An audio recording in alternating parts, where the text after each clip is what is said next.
Today is just another bad day on a long list of bad days. We've got industrial output figures which have fallen for September.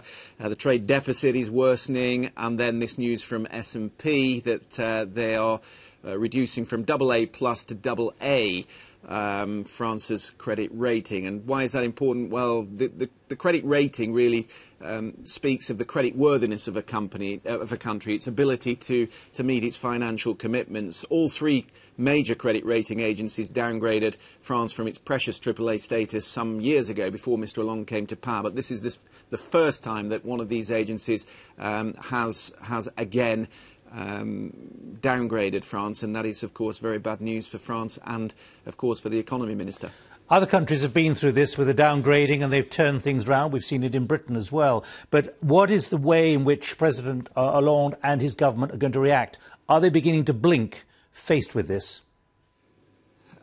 Well, you would imagine so, given the poor state of the approval ratings at the moment. I mean, he has staked his credibility, Nick, on turning around the unemployment, which was at 3.3 million in September. It's at a record high by the end of the year.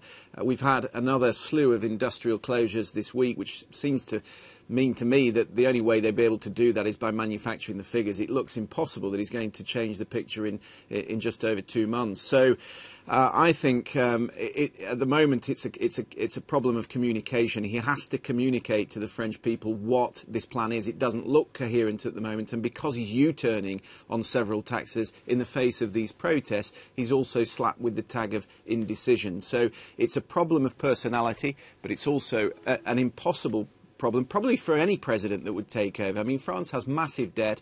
It has massive issues to deal with. It's really a case of getting everyone on board in France and convincing them that there is a coherent plan that will bring the country back to some sort of growth.